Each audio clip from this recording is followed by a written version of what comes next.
This is Jane Marie. And this is Soko. You are now listening to the Queer Ambition Podcast. The Queer Ambition Podcast is the only podcast celebrating rising LGBTQ professionals, providing advice on navigating the modern workplace, and discussing polarizing topics within the community.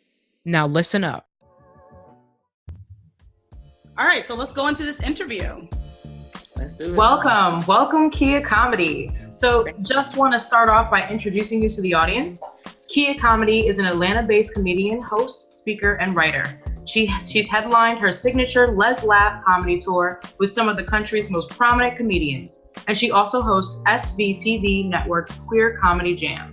Kia produces and hosts LGBTQ parties, events, and fashion shows across the country, including the Andro Fashion Show, Atlanta Pride's Dyke March, Nashville Pride's Lesbo Comedy Show, Pleasure Island's DJ Battle, Washington, D.C.'s Masculine Center Conference, and Sweet Miami's Lesbian Speed Dating. Damn! Kia Comedy is busy. She's really busy. I'm trying to be. So yeah, one thing we want to do is welcome you to the Queer Ambition Podcast. Thank you for joining us today.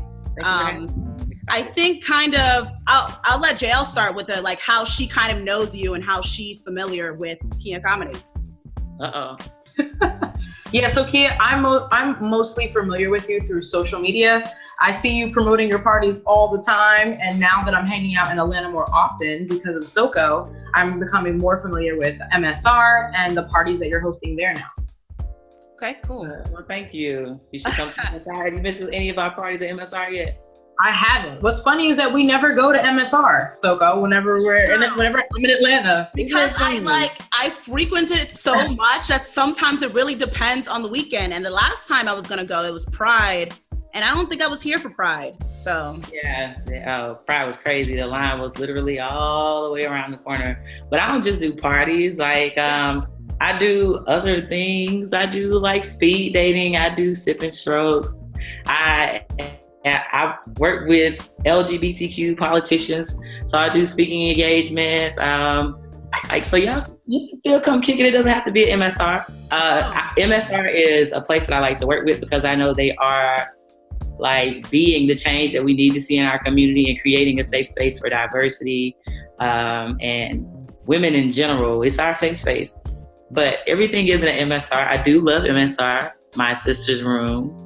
66 12th Street, Northeast. That's the whole commercial. It's fun. It's a work of passion. I love what I do. I want you to start off with telling us a little bit how you became Kia Comedy. Where did that start for you? Kia Comedy started off as I was a teacher. I taught English language arts for 6 years. And when I moved to Atlanta, I was working at a school and there was another teacher who had a comedy show, and I would always be joking around. And he told me, you should try doing stand-up. And so I was writing at it. He told me I needed 3 minutes. And I wrote that 3 minutes, and the teachers on my hall stayed after school and listened to me do my first set, and they told me it was good. The first comedy show I did was a teacher show called Laugh Your Class Off. And it was love at first laugh. I loved it. I started doing more and more open mic and just getting better and getting more opportunities and getting busier and getting to travel. And it reached a point where I just had to choose between teaching and comedy. A couple other things happened as well to make that decision a whole lot easier for me. But that's how it started. I grew up in a huge family. We were always loud and silly. It's a natural thing to me. So probably in the prime of my career as an educator, I had just come back from doing international research with a Fulbright Fellowship for the United States Department of Education, and I left and started doing comedy. So it's just love. It's love. I do it because I get to reach so many people, and I get to talk about just about anything without necessarily being offensive. They're gonna laugh at it. They might think about it later and say, but they're gonna sit through it. So when did you get to the point where you were able to make that leap from a 9-to-5, a day job, to something that wasn't as consistent? When did you feel comfortable enough to do that? Well, first of all, I definitely have to give props to my wife because she was very supportive, because it's, ups and downs, and nothing is really guaranteed. And for me, entertainment has been all about how hard I work. So if I didn't make sure that I had a show, because the way that I approached it was, in the beginning, like everybody else, I was reaching out, book me. And then I realized that I had to create my own avenues. So I started creating and building my own shows and putting other LGBTQ artists on stage with me across the country. But she supported me through all of those things. And sometimes she had to support me financially. But it's just been a blessing and a grind to make it into something that treats me way better than teaching now. But definitely a leap of faith, and just the love and support of my wife and my family and my friends just let me know that it's something that I can do. Yeah. For me, around entrepreneurship or like going on your own, a lot of people are scared of making that leap because they're worried about the instability and things like that. But it seems like you were just really lucky to have like the supportive people around you to help you through that. And I figured out how to monetize my passions. Yeah. Because if you think it's about popularity, if you think it's about partying, if you go into it for those things and you're not really centered in your purpose, right, I just didn't approach it that way. So yes, she was very supportive, but also like I still sub. I'll substitute teach sometimes. Like I always want to make sure that I'm having something else coming in, and entertainment supports entertainment, and it supports the next show or the next whatever it is that we have going on. Mm-hmm. But I'm a hustler. Like I'm hungry. I wake up every day saying, what's the next move? Right. Okay. So it sounds like your business has varied in terms of the phases. So you started off and you were like, all right, I'm going to focus on comedy. And then you kind of went into, okay, so how can I create a platform for others? And then you went into more of like a nightlife thing. So what was your original intention for your business or for your brand? And how has that changed over time? My original intention was to positively impact others.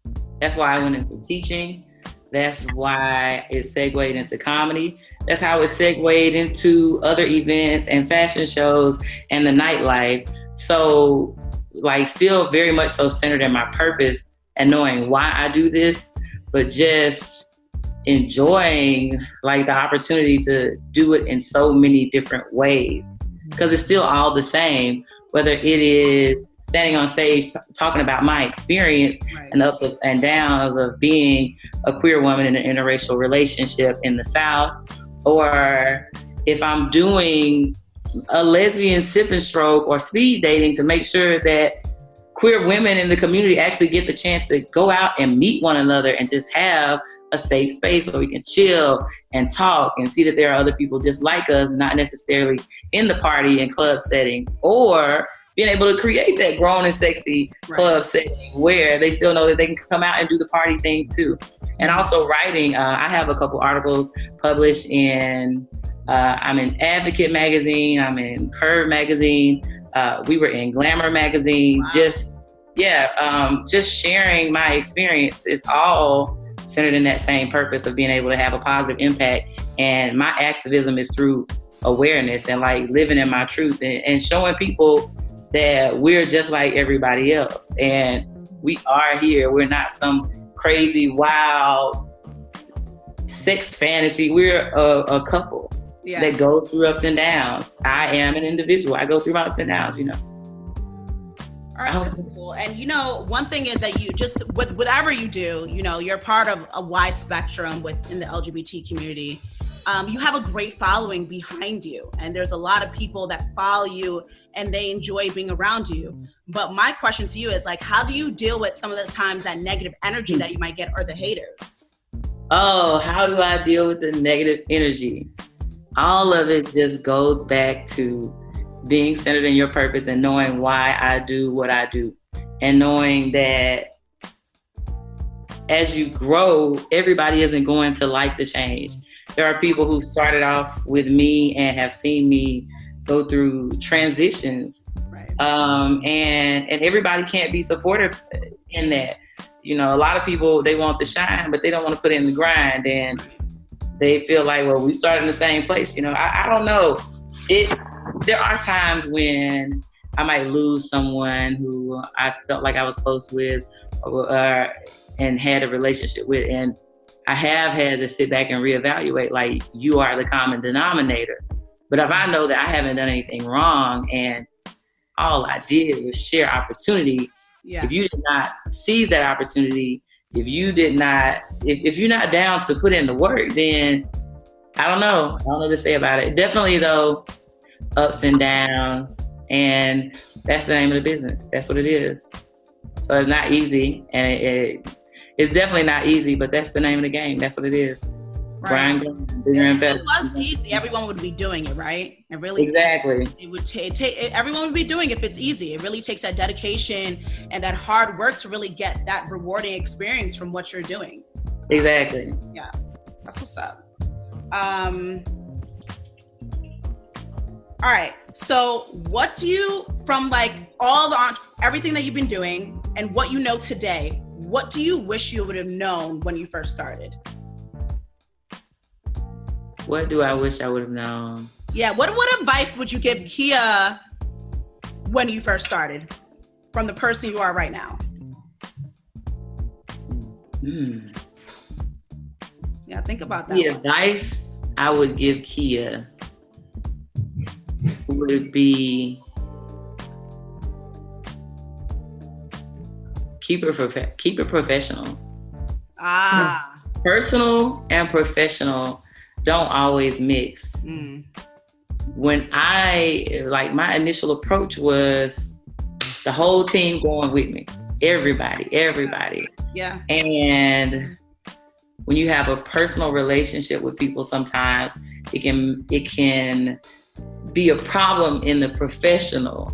And so, like, I've definitely had some incidents like that where it's, okay, we're cool, you're my friend or whatever the case, but I'm paying you to do a service. So definitely separate the personal from the professional and set your standards and don't waver on those for anyone. That's a lot. No, I mean, that's valid as fuck though. That really is valid, because when you're making it somewhere, you want to put all your people on, but sometimes it just doesn't work out. And then that affects that personal relationship that you were having with that person. So now you're no longer doing business with them. Now you're no longer friends with that person. And what did you lost everything then. Exactly. So instead, how about I just invite you out and say, come have a good time with me, instead of let's work together and I'll be distracted on some personal stuff. Yeah. Bringing personal issues into the professional setting. It just doesn't work. So that would be the main thing that I would tell myself. Because like I'm friendly, I joke around, I have a good time, but I can be like a Sour Patch Kid. I can turn it on and off, like mini mask. I can do that part, but it sometimes makes it. Well, people hear I'm a comedian, all they think is silly sometimes, or they meet me and all they hear is the silly laughing, goofing around, and then when it's time to work, I'm a completely different person, So definitely separate those two. Set that standard, don't waver on it. I think that's a really good one. And do you feel like that's something that you actively think about on a day-to-day basis when you're putting whatever together and the things that you're working on currently? Absolutely. When I bring new people in, it's difficult because a lot of what I do is in a party setting, and they see me on stage and they don't know the entire background work that it took to get all of these moving pieces in place. Somebody had to rent those chairs. Somebody had to book that talent. Somebody had to lay out this, that, and the third, So I'm much more aware of it now. And I try to embody that professionalism more too. Because once my work is done, then I do get to party. But yeah, it's a process. It's definitely a process and a growth, and you live and you learn. So living and learning. Yeah. All right. One more question off of that. Just a question that I just thought of is, did you have a mentor when you were coming into this, or was it kind of self-taught? Did you have anyone showing you the ropes that has done it before? I had mentors. Okay. And I had mentors and I outgrew them. Mm-hmm. And sometimes it's hard to pass on the torch. Yeah. But I am very ambitious and driven. And so just because this is the level that you're going to make it to doesn't mean that you get to tell me that that's my potential as well. So I'm hungry, I'm innovative. Like I figure out the way to make stuff happen. And when people, for me, I feel like my mentors, they just were set in their ways and told me what I couldn't do, which is the worst thing anybody could ever do. Don't ever tell me what I cannot do, because I'm going to show you. So I had to show them. And it just caused conflict. But I did learn a lot from them, learn a lot about the ropes of this business, learn what I don't want to be for other people. Mm-hmm. I started off with mentors. And my mother will always be my mentor, my grandmother, my father. I'm very close to my family. I come from a huge family. I am number 11 of 12. Wow. And so I got plenty of people to look up to. Yeah, you're almost the baby. I'm almost the baby. But no mentors in this industry. It's people that I look up to. I look up to Lunel. I look up to Shantae Wayans. If I could say anybody is a mentor, it would be Shantae Wayans. Okay. She is a comedian. She's touring, of course, with her uncles, the Wayans brothers. And she has a lot of experience in the industry. She'll always call me and tell me what's up and tell me if I'm wrong, you know? Right. So I can look to Shantae, definitely. That's awesome. Wow. So I'm still going back, and I really like what you had said earlier. You said, I learned how to monetize my passion. That should be like the headline of this interview. But what I like about that, the word monetize, is that, so I work in marketing. And what I'm curious about is how you have been able to leverage the tools that we have, that we all use, social media, that are at your fingertips to spread the word about your business and to build your brand. The truth is, I spent about a year of my life on Instagram and figuring out social media. And that's the best way to put it. I spent about a year doing that and just researching. My brother-in-law works in marketing, so he gave me a couple of different approaches. I have a friend who's over the Weekend Soiree. Her name is Imani. Everybody check out Weekend Soiree, Denver, Colorado, for all the sexy ladies who love ladies. Sorry for the plug. But yes, she helped me with marketing, just most of the things that are popular in the hetero community. Our community would love to have them catered specifically to us. So it's so many models out there that can just, you just gotta kind of plug in the formula and make sure you're putting in the work. Because no matter how well you market your product, if your product is of poor quality, people might come out once or twice, but you're not going to get those consistent supporters. So on top of the intense marketing is just loving on the community, supporting others, just being there and just being open, just making it about love, not about being flashy or arrogant or anything. It's just about love. I try to talk to, when I have events, I try to talk to every single person in there if I can. Even the fashion shows, when I'm not on the mic, I'm in the audience talking to people.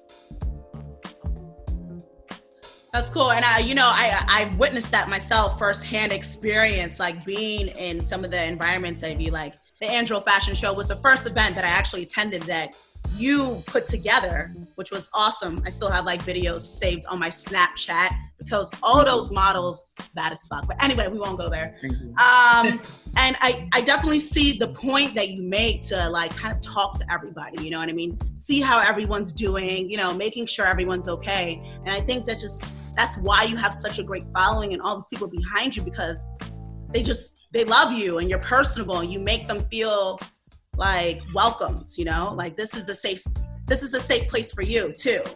So I like that a lot. Thank you. I love them back. It's genuine. I love them back.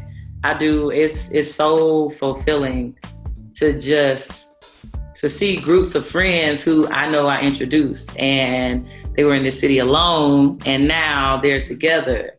You know, I love what I do, and I love the people that support me, and I genuinely mean that.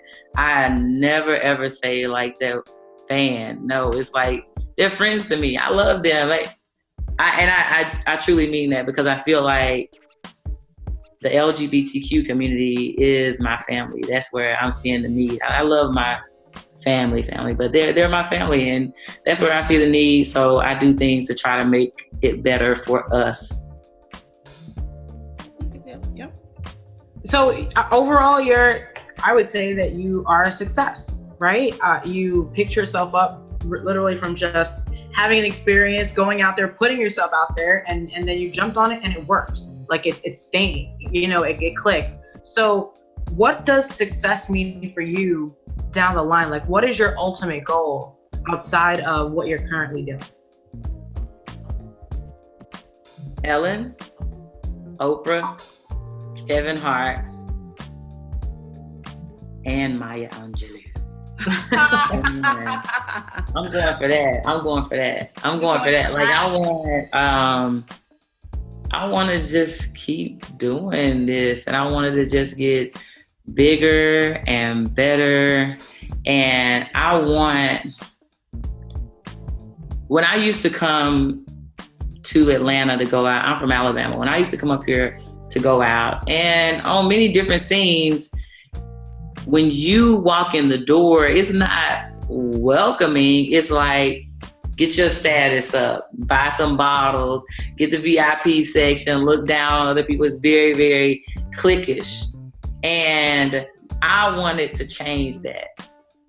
And so, like, it almost to me feels like a ministry of love. Just like, be cool. You don't have to be judging each other. We can all just be friends. Come in and meet people, shake a hand, sit down by somebody. You know, don't just sit there by yourself and not say anything.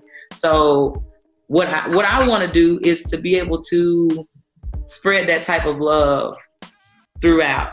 Like, just not so cliquish in our community. We're already such a small percentage of the population. Yeah. Like, just make people know that it's okay. Help our community know that it's okay for Black and white, guys and girls, everybody to hang out together, creating events like that and normalizing that in our community, because it's not normal. People outside the community are so shocked to hear that, but we do have a Black and white pride. We do have clubs that are for the boys, and then we have clubs that are just girls. Like, I want to normalize the LGBTQ community actually showing unity. So that's what success is to me, just doing this everywhere and normalizing it. And I know the things that I'm doing are being normalized because everybody is doing the type of events that I was doing now. And you're welcome. You're welcome to all the grown and sexy events for ladies who love ladies. I love it. That's what I wanted to see in the first place. So I'm not salty that you're biting. I appreciate it. Right? That means you're doing something right. It must mean I'm doing something right. Because if it goes from the ratchet flyer with MLK on there, taking a shot, to all of a sudden everybody want to do grown and sexy events for ladies who love ladies, yeah, I'm okay with it. Because that's why I do what I do in the first place. I wanted to create something different. So now different is looking a whole lot like the same in Atlanta. Now I need to take it to another city. Yes, I love that. So what next city are you planning to go to? We are planning Miami for December 9th. We have an Andro Fashion Show, Miami, December 9th. I'm actually in Miami this weekend as well on the show, Thou Art Woman. So I've been doing a lot of work in Philly. I actually just got back from Philly today. Philly will be the next move after that. But I started this website that's not fully developed yet. It's called Lesbians Love Us. And it started off with Lesbians Love Atlanta, Lesbians Love Charlotte, Lesbians Love Mobile, starting off with the Southeast. And just, I want to do one event each month in all of these cities, like the same thing, because when I'm touring and I bring out this diverse crowd, I always get like, we don't have anything like this in our community. Right. So I'm trying to start off with the Southeast. I've already done like Charlotte. I've already done Nashville, Chattanooga, of course, Atlanta. Just starting off with Lesbians Love Us and creating similar events where lesbians know that we can come out and kick it. It doesn't necessarily have to be a party scene, but we can do an after party. Right. Yeah, it's just seeing it everywhere. That's what I'm actively pursuing right now. So, okay. One last question, J. Marie. So you're very positive. I have to say, probably one of the most positive people I've come across in a while. You're all about spreading the love. But if you had to say one thing to the people that doubted you along your journey, what would it be? Thank you. That's all I can say is thank you. Like, so more positivity. that's all I can say is thank you. I'm not gonna act like this industry can be very isolating, and when things happen consistently, it can make you question yourself. But I feel like I'm stronger from all of these things, and instead of letting it push me away, like, it just makes me dig deeper. It just makes me want to do even more, because I see the love and I feel the love when I do these events that the community hasn't seen before, and they come out and it's what might look like a party to somebody else. They're saying, like, thank you for doing what you're doing. So for whatever naysayers, thank you for inspiring me, because I'm going to continue to do what I do, because it's not about me. All right. So I think that was really good. Yeah, J. Marie's right. So much positivity, and I really like that. I love that. So at this point, do you want to give like any shout outs, like, to anybody? What things do you have going on that you want people to know about? So, like I said, the Andro Fashion Show is going to Miami. I am also working on a calendar that is going to feature lesbian movers and shakers, designers. Yeah. I actually wanted to have it done in December, but this is one of the times where I just had to realize, like, slow it down, Kia, you are taking on too much, because I want to make sure that the Miami show is A1. Mm-hmm. So I have a calendar coming out: Miami, December 9th, Miami, November 10th. Consistently doing Friday night events at MSR. Speed dating. I know the ladies are waiting for speed dating. Speed dating is going to be next month. Yeah. You should go. I went to a speed dating event one time that she had, and I think it was one of the first ones. And that shit was lit. There were so many people there that I don't think anyone thought that many people were going to be there. But I remember that night. That was a dope night. It was me, Bianca, and two other friends, and we had a fun time. It was fun. So you guys are telling me that you can meet lesbians in person and not like through an app or something? Yeah, you can go to these places and these events that she holds and meet other people. And it's fun because you leave there knowing every single other person in the room.